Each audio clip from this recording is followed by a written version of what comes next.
We remember the way it was, that very first time. The moment we realised we were all heading in the same direction. The way our numbers swelled with every street we passed. We heard the distant singing, the smell of hot dogs hanging heavy in the autumn air. All around us the talk was of former glories, of opportunities missed, the hope that this season it might be different, better, higher. Past the police horses, bigger than anything we'd ever seen. Then into the line, the press of the crowd, turnstiles cold and loud and heavy, up the steps, tingling with anticipation, and suddenly there it was, a vast expanse of the pitch. At either end, the empty goals, portals to our souls. Our minds conjured images of bulging nets, their net, not ours, because if not, it would be a long, long time to next Saturday.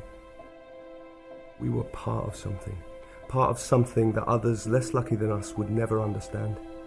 There was a bond between us and the boys on the pitch, and between each and every one who paid to see them play.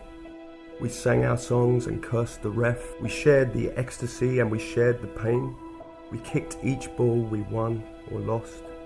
We won, we lost. You should have been there. It was simpler then. We knew the players, and they knew us.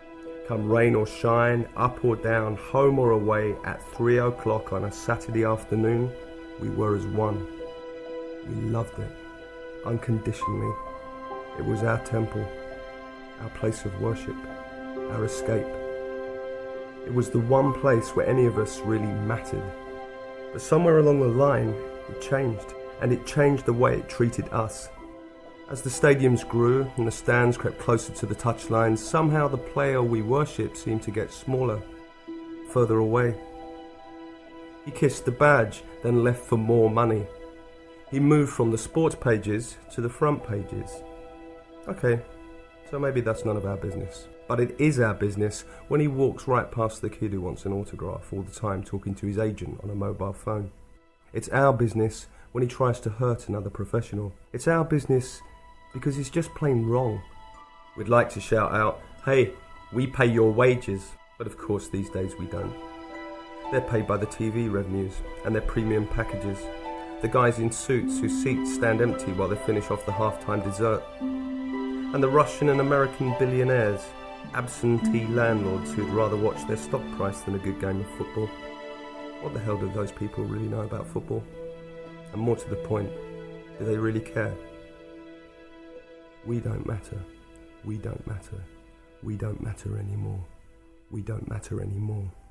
Because as the stakes in the Premier League become higher, as the salary bill climbs, many clubs seem to have forgotten that the initials FC stand for Football Club. But there's one that remembers. It's a club where every player, every member of staff and every fan still matters. A club whose ground might not be the smartest or the biggest or the newest, but it's surely the most intimate. Playing and watching football at that ground is timeless. And those who do, even today, still feel like they're part of something special.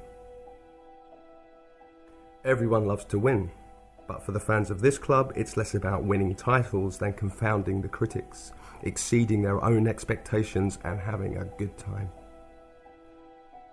Could there have been a better time, in the end, than the last few weeks of the 2007-8 season? The great escape, when a win on the last day at Portsmouth clinched another season in the top flight? Because football at this club has always been a little bit different. Sometimes charming, occasionally eccentric, but always, and this has never changed, closer, more personal. It's said that the spirits of the founding fathers still lurk in the ancient wooden stand.